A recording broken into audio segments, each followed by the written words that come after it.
톨스토이라고 하는 사람이 1박 2일로 예정으로 말을 타고 여행을 떠났어요. 떠났는데 어느 마을에 시골에 가니까 한적한 곳에 딸 아이하고 엄마가 같이 있는 거예요.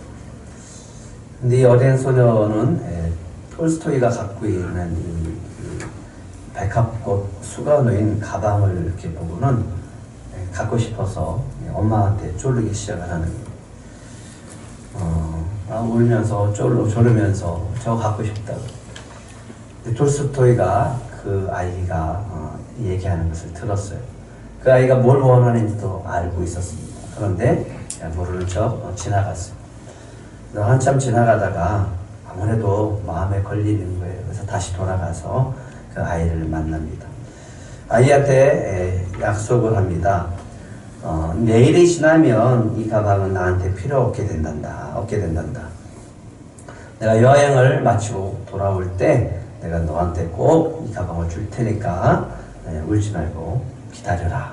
그러고 나서 여행을 다시 시작합니다. 그 가방은 친지한테 받은 유품이었기 때문에 톨스토이에게는 굉장히 소중한 물건이었습니다. 하지만 소녀를 사랑하는 마음, 그 마음이 있어서 그 아이한테 약속을 하고요. 여행을 떠났고 그 다음날 여행을 마치고 약속한 대로 톨스토이는 그 소녀 집으로 찾아가게 되어줍니다. 근데 안타깝게도 그 아이가 어제 갑작스럽게 죽은 거예요. 그리고 지금 막 장례를 치르고 마치고 돌아오는 길이었습니다. 너무 안타까워서 모친에게 톨스토이가 부탁해서 아이의 묘지가 어디 있는지 알려달라고 합니다. 그래서 묘지 앞에서 가지고 온 가방을 이렇게 내려놓고 기도를 합니다. 그런데 그 엄마가 이렇게 얘기를 하는 거예요. 눈물을 닦으면서 아이가 죽었으니까 더 이상 당신의 가방은 필요 없습니다. 정도로 가져가세요. 이렇게 얘기합니다. 그때는 톨스토이가 이런 말을 해요. 아닙니다. 따님은 죽었지만 내 아내, 따님과 약속한 약속은 아직 살아있습니다. 라고 얘기했다고 합니다. 우리 안에는 어떤 약속의 말씀이 살아있을까? 여러분 안에는 어떤 약속의 말씀이 살아있습니까? 저는 말 바꾸는 사람을 굉장히 싫어해요. 저는 약속 안 지키는 사람을 무척 싫어해요. 분노가 일어나요. 왜 그러냐면 저에게는 상처가 있어서 그래요. 코로나19로 인해서 행사를 주관했다가 그렇게 계획을 했다가 막 바꿔야 되는 그런 상황이 왔을 때 저는 너무너무 고통스러웠어요. 박정재 목사님은 늙고 그렇게 하지 말아라. 이렇게 이런 상황에서 이렇게 해야 된다. 그럴 때 막 화가 나는 거예요. 사람들에게, 목회자에게 다 공지를 했고 다 하기로 했는데 이제 와서 무슨 취소를 하고 변경하는 거예요. 한 2년 동안 이거를 몇 번 하다 보니까 너무너무 힘들더라고요. 왜 그러냐면 제 안에는 상처가 있는데 예전에 건축 일을 할 때 그 건물을 이렇게 시멘트로 바르는 미장자기들이 있어요. 미장자기들이 임금을 못 받으니까 사무실로 찾아왔어요. 그리고 제가 건축 그 사무실에서 일을 했을 때 저를 볼모로 잡고 안놔주는 거예요. 그래서 회사에서 돈을 가져올 때까지 못 나가게 하는 거예요. 그래서 밤 9시까지 있다가 자기네끼리 술 먹고 서로 싸우는 바람에 금방 나왔어요. 그리고 몇 년 후에 인천에서 건축 일을 하는데 건축주가 이 업자들한테 돈을 못 줍니다. 그러니까 저는 건축주가 언제 준다라고 약속하면 저는 업자들한테 언제 줄 겁니다 약속을 하죠. 근데 건축주가 돈을 안 주면 저는 어떤 사람이 되는 거예요? 도둑놈이 되는 거예요. 사기꾼이 되는 거예요. 별소리를 다 듣는. 이것이 반복되어지다 보니까 너무너무 제가 너무 힘든 거예요. 그 가운데 제 친구도 큰 돈이 묶여서 결국은 손해를 끼치게 되어졌습니다. 이런 상처가 제 안에 있다 보니까 저는 싫은 거예요. 말 바꾸는 거, 약속 안 지키는 거. 그래서 제가 좋아하는 분이 있습니다. 절대로 약속 어기지 않으시는 분이 있어서 저는 그분이 너무 좋습니다. 누굴까요? 저 하나님입니다. 하나님은 신실하신 분이기 때문에 저는 그 부분이 너무 좋습니다. 우리에게 약속한 것은 절대로 지키시는 분이 하나님이십니다. 성경은요, 성경은 구약과 신약으로 이루어졌습니다. 그 약이라고 하는 단어 한자는 약속하다 할 때 약자입니다. 그러니까 구약과 신약은 뭐로 이루어졌냐면 하나님의 약속의 말씀으로 이루어집니다. 하나님의 언약이 곧 성경 말씀입니다. 그 언약의 중심은 누굴까요? 예수 그리스도입니다. 하나님이 이 성경을 통해서 우리에게 하나님이 어떤 분이신지를 말씀해 주고 계십니다. 하나님이 인간에게 하나님이 어떤 분인지를 알게 하기 위해서 성경을 기록하셨고 그 성경을 읽을 때 우리는 하나님을 알게 되어진다라고는 2022년 우리에게 주신 하나님의 말씀이 있었고 우리는 표로 정했습니다. 우리 표가 뭐죠? 여호와로 인해서 기뻐하라고 합니다.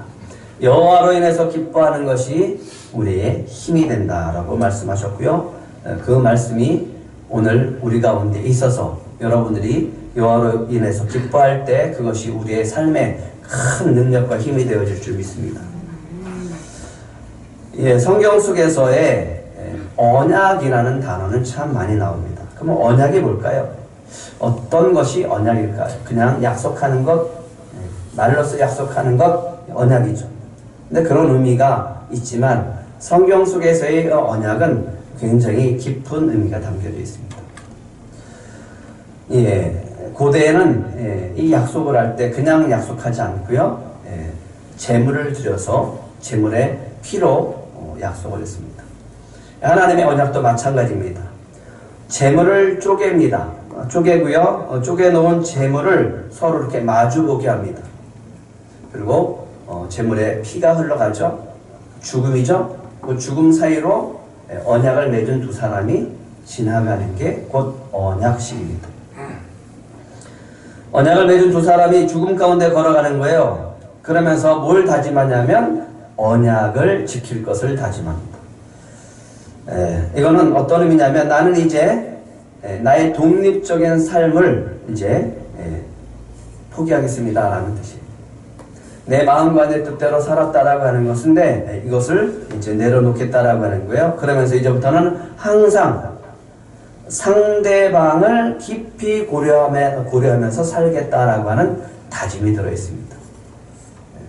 그 사람과 약속을 기억하고 그 사람과 약속을 지키겠다라고 하는 그 결단이 들어있는 겁니다. 언약의 관계는 그래서 언약하는 순간부터는 구속력을 갖게 되어집니다. 만약 언약을 어길 경우에는 내가 이 짐승처럼 되겠습니다 라고 하는 거예요. 짐승처럼 되는 게 뭐예요? 둘로 쪼개지는 거예요. 죽겠다라고 하는 거예요. 그만큼 언약은 아주 중요한 거예요. 목숨을 걸 만큼 중요한 게 바로 언약이다라고 하는 겁니다. 하나님 언약을 신실하게 지키시는 신실하신 분입니다. 그래서 저는 하나님을 좋아합니다. 신실한 하나님이십니다. 하나님의 말씀은 오늘도 우리 안에 있어서 역사하고 살아계신 줄 믿습니다. 살아서 역사하는 것, 그게 무엇이냐? 우리 안에 하나님이 약속한 언약이다라고 합니다. 이제 이스라엘 백성을 하나님은 애굽에서 구원하시고 시내산으로 인도하게 하셨어요. 그리고 시내산에서 오게 하셔서 하는 것이 뭐냐면 바로 언약, 언약식입니다. 그들에게 십계명을 줬어요. 직접 하나님이 모세를 통해서 돌판에 새긴 십계명을 주고 율법을 줍니다. 그리고 그들은 이제 그 법을 지키고 살아야 될 백성이 되어지는 19장 7절에 보면 7절 8절 한번 같이 읽어볼까요? 시작. 모세가 내려와서 백성의 장로들을 불러 여호와께서 자기에게 명령하신 그 모든 말씀을 그들 앞에 진술하니 백성이 일제히 응답하여 이르되 여호와께서 명령하신 대로 우리가 다 행하리이다. 모세가 백성의 말을 여호와께 전하며 시내산에서 하나님께서 모세를 부릅니다. 그리고 너는 가서 백성들에게 이렇게 전해라. 너희가 내 말을 잘 듣고 내 언약을 지키면 너희는 모든 민족 중에서 내 소유가 되겠고 너희는 거룩한 백성이 되어지며 나에 대해서 제사장 나라가 될 것이다. 그렇게 하겠느냐? 가서 물어봐라. 하나님의 말씀을 가지고 내려옵니다. 모세가 백성들에게 얘기합니다. 이 세상의 모든 민족이 다 하나님께 속해 있다.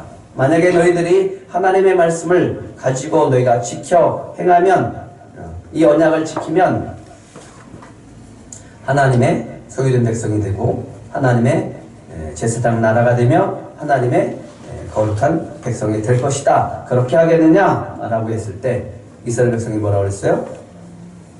8절 일제히 응답합니다. 다시 한번 읽을까요? 시작. 백성이 일제히 응답하여 이르되 여호와께서 명령하신 대로 우리가 다 행하리이다. 그래서 언약이 이루어집니다.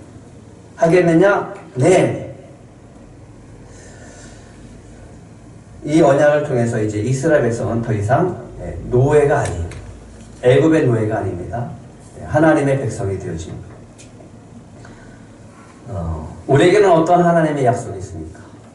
예수 그리스도를 영접하는 자, 예수 그리스도를 영접하면 그 이름을 믿는 자들에게는 우리에게는 어떤 권세를 주신다고 약속하시나요? 하나님의 자녀가 되는 권세를 주셨습니다. 여러분들은 그 약속의 말씀을 믿으십니까? 그렇다면 여러분들은 하나님의 자녀로서 하나님의 자녀의 권세를 갖고 계신 줄 믿으시기 바랍니다. 여러분은 뭘 믿고 사세요? 이 시대에 여러분들은 뭘 믿을 수 있을까요? 사람 믿을 수 있을까요? 사람 믿었다가 여러 번 골탕을 먹은 적이 참 많습니다. 또 뭘 믿을 수 있을까요? 수많은 정보들을 믿을 수 있을까요? 저는 책 한 권을 읽다가 깜짝 놀랐어요. 우리는 통계를 보면서 이렇게 추측하고 이렇게 되는가 보다 했는데 그 통계와 이런 모든 데이터들이 정확하지 않다라고 합니다. 꼭 그렇게 되어지지는 않는다라고 합니다. 데이터도 못 믿어요. 신뢰할 수 있는 빅데이터도 못 믿겠어요. 그러면 어떤 시스템을 믿을 수 있을까요? 정권이 바뀌고 대통령이 바뀌면 믿을 만한 세상이 찾아올까요? 그렇다면 믿을 만한 게 뭘까 하는 거죠. 믿을 만한 것은, 믿을 수 있는 것은 하나님의 말씀뿐입니다. 그렇지 않나요? 그렇다면 우리가 뭘 투자해야 될까요? 어디에 투자해야 될까요? 저는 여러분에게 좀 권합니다. 우리 특별히 우리 주일학교 학생들, 청년에게 권합니다. 하나님 말씀에 투자해보세요. 하나님 말씀에 투자해보세요. 공부할 거 참 많지만 먼저 하나님 말씀에 투자해보세요. 그리고 주님은 말씀하십니다. 너희는 먼저 그의 나라와 그의 의를 구하라. 그리하면 이 모든 것을 더하신다. 이 약속의 말씀을 믿으십니까? 믿으세요. 주님의 말씀을 신뢰할 때 여러분에게 하나님의 은혜와 축복이 임할 줄 믿습니다. 계시록에는 이 말씀을 우리에게 약속하십니다. 같이 읽어볼까요? 시작. 이 예언의 말씀을 읽는 자와 듣는 자와 그 가운데에 기록한 것을 지키는 자는 복이 있나니 때가 가까움이니라.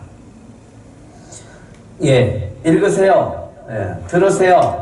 그 다음에 기록한 것을 지키십시오. 그럴 때 우리에게 주시는 게 뭡니까? 네? 네, 복을 주신다 그랬어요. 복 받고 싶지 않아요? 복 받는 비결이 여기 있잖아요. 다시 한번 읽겠습니다. 시작. 이 예언의 말씀을 읽는 자와 듣는 자와 그 가운데 기록한 것을 지키는 자는 복이 있나니 때가 가까웁니다. 예, 하나님께서 십계명을 주시고 율법을 주신 다음에 모세를 부르십니다. 그리고 말씀하십니다. 우리 1절과 2절 한번 같이 읽겠습니다. 시작. 또 모세에게 이르시되 넌 아론과 나답과 아비후와 이스라엘 장로 70명과 함께 여호와께로 올라와 멀리서 경배하고 너 모세만 여호와께 가까이 나오고 그들은 가까이 나오지 말며 백성은 너와 함께 올라오지 말지니라. 여기서 시내산의 이 구조를 보면요, 맨 꼭대기에 하나님이 강림하셨어요. 이 구름 가운데, 그 어둠 가운데 하나님께서 강림하셨어요. 그 다음에 그 산 꼭대기 바로 밑에 누가 있어요? 모세가 있습니다. 그 다음에 모세 밑에 그 산 중턱에는 누가 있으라고 그래요? 아론과 자녀들과 70인의 장로. 백성은 어디 있으라고 그래요? 저 산 밑에. 경배를 어떻게 합니까? 여호와께 올라와서 멀리서 경배해요. 누구만 올라오라고요? 모세만 하나님께 가까이 오래. 그들은 가까이 오지 말래. 백성들은 가까이 오지 말래. 섭섭하지 않아요? 백성들이 좀 섭섭하지 않을까요? 근데 백성들은 섭섭하지 않았어요. 왜요? 하나님께 가까이 가면 죽는다고 생각했고 하나님이 가까이 오지 말라고 했기 때문에 경계를 두시고 넘지 말라고 했어요. 넘으면 죽을까 한다. 근데 이 구조는 이제 성막의 구조와 비슷합니다. 이게 성막에 들어가면요, 출입문이 있고요, 성막에 문이 있고 들어가면 앞에 번제단이 있어요. 번제단 앞에 백성은 고까지만 들어갑니다. 번제물의 피를 제사장은 뿌려주고요. 그 다음에 물두멍으로 가서 손을 씻고 성소로 들어갑니다. 성소는 누구 만들어가요? 제사장만 들어갈 수 있어요. 백성은 들어가지 못합니다. 성소에서 제사장들이 일을 합니다. 하지만 휘장 가운데 안에 지성소는 또 누구만 들어가요? 대제사장만 들어가요.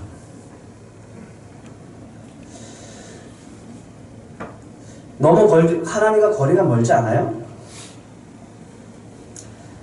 하나님이 강림한 것을 본 백성들이 두려워 떨기 시작을 합니다. 그때 십계명을 이야기하신 다음에 말씀하시고 난 다음에 20장 18절부터 21절까지 한번 같이 읽어보겠습니다. 시작.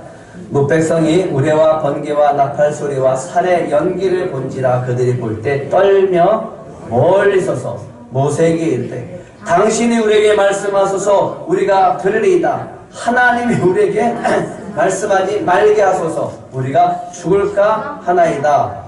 모세가 백성에게 이르되 두려워하지 말아라. 하나님이 임하시면 너희를 시험하고 너희로 경외하여 범죄하지 않게 하려 하십니다. 백성은 멀리 서 있고 모세는 하나님이 계신 순간으로 가까이 갑니다. 모세가 뭐라고 합니까? 백성들에게 두려워하지 말아라.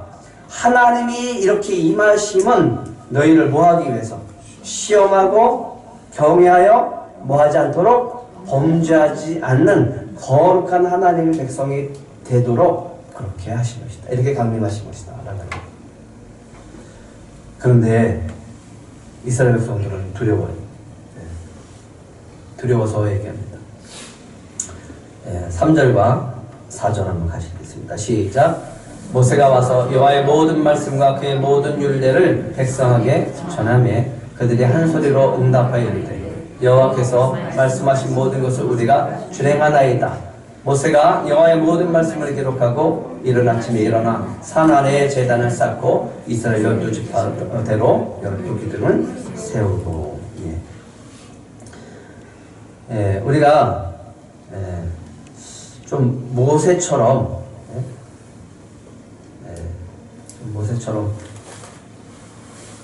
하나님께 가까이 가면 안 되나요? 하나님께 가까이 가면 안 되나요? 가까이 가면 죽습니까? 왜 이스라엘 백성들은 이렇게 멀리 서서 두려워하고 하나님은 멀리 서서 경배하라고 그러고 왜 하나님은 저 멀리서 임재하고 계실까? 우리는 하나님께 가까이 갈 수 없을까? 네? 우리는 하나님께 더 가까이 나아갈 수 없을까 하는 거예요. 예. 가까이 갈 수 있습니까? 없습니까? 어떻게 해서 가까이 갈 수 있어요? 예. 히브리서 10장 19절에 보면 이런 말씀합니다. 예수 그리스도의 십자가 때문에 가까이 갈 수 있다. 예수의 피를 힘입어 성소에 들어갈 담대함을 얻었다라고 말씀하십니다. 그 길은 우리를 위하여 휘장 가운데로 열어놓으신 새로운 살 길이요. 그 휘장은 곧 예수 그리스도의 육체다라고 했어요. 하나님께 가까이 갈 수 있습니까? 예, 하나님은 여러분들이 가까이 오기를 바라세요. 만나주시길 원합니다. 그래서 오늘도 하나님의 십자가의 은혜 가운데 여러분들이 예배를 드릴 수 있음에 감사하시기 바랍니다. 하나님께 가까이 갈 수 있어요. 하나님은 저를 통해서 말씀하십니다. 그런데요, 직접 여러분에게 말씀하십니다. 믿으십니까? 예. 안 들리는데요? 귀를 기울여 보세요. 그러면 주님께서 여러분에게도 말씀하실 줄 믿습니다. 하나님은 성령을 통해서 여러분에게 말씀하십니다. 근데 더 놀라운 것이 있어요. 그렇게 가까이 가는 것이 두려웠던 하나님이 우리 안에 계세요. 우리 안에 성령의 전으로 함께하고 계심을 믿으시기 바랍니다. 여러분들은 얼마나 복된 사람들이십니까? 성령님을 인정하시고 귀를 한번 기울여 보세요. 여러분 안에 계시고 여러분과 함께 하시는 주님의 음성을 한번 들어보세요. 그리고 그분과 함께 살아가실 때 하나님이 주시는 놀라운 은혜들을 받고 누리며 살게 되어질 줄 믿습니다. 하나님께서 이스라엘 백성들에게 특별한 언약식을 시작하는데요. 맨 먼저 뭐라고 하냐면 맨 먼저 뭘 쌓으라고 그래요? 제단을 쌓아라라고 합니다. 3절에 보면 여호와의 모든 말씀과 그의 모든 율례를 백성에게 이제 모세가 전했어요. 모든 말씀을 전했다고요. 율례를 전했다고요. 그랬더니 백성들이 뭐라고 또 응답합니까? 3절 여호와께서 말씀하신 모든 것을 우리가 준행하리이다. 준행하겠습니다. 라고 약속을 합니다. 이제 언약식을 해야 돼요. 말씀은 있습니다. 하나님과 이스라엘 백성이 언약식을 하는 거예요. 첫 번째 하라고 합니다. 맨 먼저 뭐를 쌓아라? 제단을 쌓아. 제단을 쌓고 12지파대로 12기둥을 세운다. 그 다음에 제물을 드리라고 합니다. 어떤 제물이요?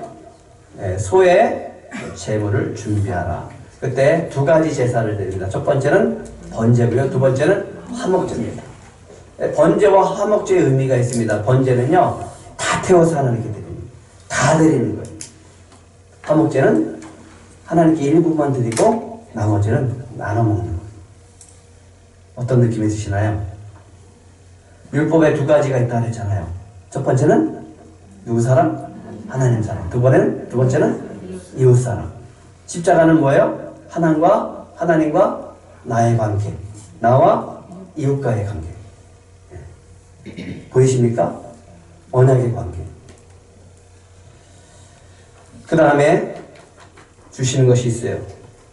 소의 피를 반은 양푼에 담고 반은 이제 제단에 밥 뿌립니다. 이게 하나님과의 언약, 피의 언약입니다. 그리고 난 다음에 언약서를 낭독하기 시작합니다. 언약서를 낭독하기 시작하고 언약서를 낭독했을 때 백성이 또 고백합니다. 7절에 뭐라고 고백을 합니까? 우리가 언약을 준행하겠습니다 라고 다시 다짐합니다. 그리고 나니까 피를 이제 누구한테 뿌려요? 내가 하나님께 약속한 대로 그 피를 우리에게 뿌려주는 거예요. 백성에게 뿌려주는 거예요. 이게 피의 언약입니다. 이것은 하나님과 이스라엘 백성이 맺은 시내산에서 맺은 언약의 피입니다. 그리고 나서 하나님이 하시는 것이 있어요. 우리 10절, 11절 같이 읽겠습니다. 10절, 11절. 시작.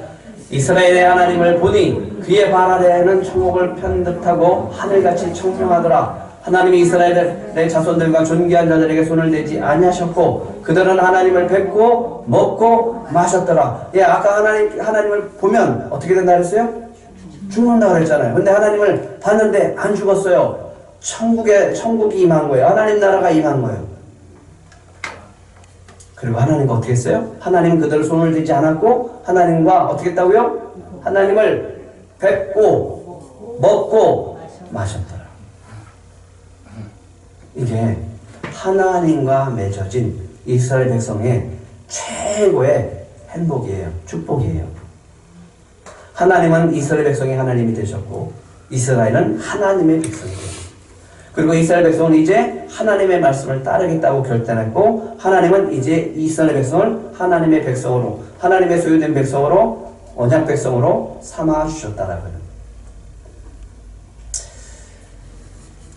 그리고 이제 하나님은 그들을 책임져 주십니다. 근데 이 언약이 아주 영원토록 하면 얼마나 좋겠어요. 깨졌어요. 깨졌어. 누가 깼을까요? 네. 하나님은 절대 깨는 적이 없다 했죠? 그러면 누가 깨냐? 이스라엘 백성이 깼습니다. 예, 먼 훗날 이스라엘 백성들은 하나님을 배신하고 떠나게 되어집니다. 언약을 깨뜨렸어요. 그때 하나님이 에레미야를 통해서 진노하시면서 말씀하십니다. 이것도 같이 읽겠습니다. 에레미야 34장 18절부터 20절까지 한번 같이 읽겠습니다. 시작. 송아지를 둘로 쪼개고 그 두 조각 사이로 지나매 내 앞에 언약을 맺었으나 그 말을 실행하지 아니하여 내 계약을 어긴 그들을 곧 송아지 두 조각 사이로 지난 유다 구간들과 예루살렘 구간들과 내시들과 제사장들과 이 땅 모든 백성을 내가 그들의 원수의 손과 그들의 생명을 찾는 자의 손에 넘기리니 그들의 시체가 공중의 새와 땅의 짐승의 먹이가 될 것이며. 예, 아까 언약은 어떻게 한다 그랬죠? 피의 언약이라고 그랬죠? 언약을 깨뜨리면 어떻게 된다라고요? 죽는다 그랬어요. 하나님은 그 언약을 하셨기 때문에 그들을 죽여야 되고 그들을 심판할 수밖에 없는, 멸망시킬 수밖에 없었어요. 하나님은 죄가 있으면 심판하시는 분이에요. 그걸 그렇게 하겠다라고 약속하셨고 그렇게 하시는 분이 하나님이시고 그렇게 하는 것이 하나님의 속성이고 그것이 하나님의 공의입니다. 그러면 언약이 깨졌으면 하나님의 꿈도 깨져버렸네요. 하나님의 소망도 깨져버렸네요. 왜? 하나님이 이스라엘 백성을 통해서 아브라함을 선택하시고 이스라엘 백성을 선택하셔서 이 온 세계를 다 하나님의 나라로 만드시고 하나님의 백성으로 만드시길 하나님의 계획과 소망과 꿈이 있었어요. 깨져버렸네요. 끝났나요? 그래서 하나님이 에스겔과 에레미야한테 말씀하십니다. 내가 새 영을 부어줄 것이고 그들에게 새 마음을 부어줄 것이다.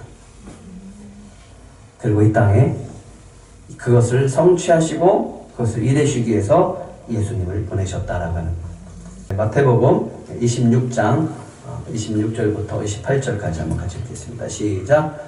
그들이 먹을 때 예수께서 떡을 가지사 축복하시고 떼어 제자들에게 주시니 이르시되 받아서 먹으라 이것은 내 몸이니라 하시고 또 잔을 가지고 감사하기도 하시고 그들에게 주시며 이르시되 너희가 다 이것을 마시라 이것은 죄사함을 얻게 하려고 많은 사람을 위하여 흘리는 바 나의 피 곧 언약의 피니라. 예, 예수님이 마지막 만찬의 자리에 오셨어요. 감사하기도 하면서 빵을 떼어줍니다. 제자들에게. 받아서 먹어라. 이건 뭐다? 내 몸이다. 잔을 가지고 포도주를 따르십니다. 마셔라. 이거는 뭐다? 죄사함을 얻게 하려고 많은 사람을 위하여 흘리는 바 곧 나의 피다. 언약의 피다. 떡은요, 예수님이 십자가에 고난으로 찢겨진 몸입니다. 포도주는 예수님이 우리의 죄를 용서하시기 위해서 십자가에서 흘리신 피입니다. 성찬식 우리가 합니다. 성찬식 왜 할까요? 새 언약을 기념하는 거예요. 이스라엘 백성은 하나님의 언약을 깨뜨려 버렸어요.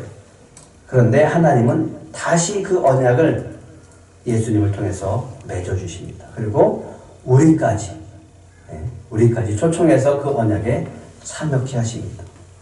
새 언약을 기념하게 하는 것, 예수의 몸을 먹고 예수님의 피를 마심으로 우리가 예수님으로부터 구원받았음을 우리가 감사하면서 예수님처럼 부활할 것을 믿음으로 고백하는 것, 이게 성찬식입니다. 그래서 성찬식 할 때는 저는 이 성경 말씀을 요한복음 6장으로 봉독합니다. 시작. 예수께서 인자의 살을 먹지 아니하고 인자의 피를 마시지 아니하면 너희 속에 생명이 없느니라. 내 살을 먹고 내 피를 마시는 자는 영생을 가지고 마지막 날에 내가 그를 다시 살리리니. 내 살은 참된 양식이요 내 피는 참된 음료로다. 내 살을 먹고 내 피를 마시는 자는 내 안에 거하고 나도 그의 안에 거하나니. 주님이 약속하셨어요. 우리가 성찬을 함으로써 우리는 어떻게 되어지는 거예요? 이 말씀을 믿고 이 언약을 믿음으로 주님이 내 안에 거하시고 나도 주님 안에 거하는 하나가 되어집니다. 믿으십니까? 성찬식 그냥 하지 마세요. 성찬식을 할 때는요, 빵을 먹고 포도주를 마시면서 결단하는 거예요. 다시 한번 내가 예수님이 반으로 쪼개졌어요. 예수님이 십자가에서 피를 흘리시는 것처럼 예수님이 제물이 돼서 반으로 쪼개진 거예요. 거기에 예수님과 함께, 하나님과 함께 둘이 걸어가는 거예요. 그리고 결단하는 거예요. 뭐를 결단해야 될까요? 나도 주님을 위해서 제 생명을 드리겠습니다 라고 하는 거예요. 성찬의 의미가 많이 퇴색이 된 것 같아서 좀 안타까웠습니다. 성찬은 그냥 하는 게 아니라 그런 마음으로 하는 거예요. 예수님이 쪼개졌어요. 예수님이 죽었어요. 그 죽음 가운데 우리가 하나님과 같이 들어가는 거예요. 그래서 성찬식은 주님을 위해 생명을 기꺼이 내드리겠다라고 하는 그런 헌신이 담겨져 있는 게 성찬식입니다. 성찬식을 통해서 주님은 우리 안에 거하시고 우리가 주님 안에 거하게 될 줄 믿습니다. 이번 주 화요일 날 선교사님과 식사를 했어요. 식사를 하고 식사 대접하고 또 선교형도 드리고 하면서 차를 마시면서 오랫동안 얘기했어요.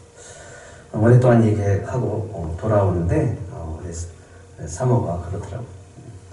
좋다고. 어떤 생각들이 맞고 가치관이 맞으니까 서로 통하는 것 같고 그래서 좋다고 그렇게 하더라고요. 그래서 저도 선교사님과 더 깊은 교제를 나눴고 사모님과도 더 깊은 교제를 나눴고 더 가까워졌고 더 이해할 수 있는 그런 시간을 갖게 되어졌습니다. 그리고 초대받았어요. 우리 들꽃교회 성도들 베트남으로 오라고 준비하세요. 식사하는 게 참 좋죠. 그죠? 하나님이 이스라엘 백성과 같이 언약식을 하고 뭐 했어요? 이스라엘 백성은 하나님을 뵙고 먹고 마셨더라. 예수님은 만찬 시간에 뭐 했어요? 먹고 마셨습니다. 이스라엘 속에서 이스라엘 백성들이 하나님을 보니 그랬어요. 그 발 아래 청옥을 편듯하고 하늘같이 청명하더라. 하나님 나라가 있는 그 순간은 천국을 본 거예요. 하나님의 마음이 담겨져 있어요. 내가 너희들과 함께하는 이 모든 것들 가운데 그곳이 하나님의 나라고 너희는 하나님의 백성으로 이렇게 영원히 살고 싶다라고 하는 하나님의 방안이 있는 것. 단 하나의 조건이 있습니다. 뭘 결단했어요? 하나님과 언약했습니다. 예, 하나님이 말씀하신 것 다 준행하겠다라고 약속합니다. 그러면 우리는 어떻게 은혜를 누릴 수 있을까요? 어떻게 하면 은혜를 누릴 수 있을까요? 초대교회는 만찬할 때마다, 만찬식이 있을 때마다 이걸 기념했어요.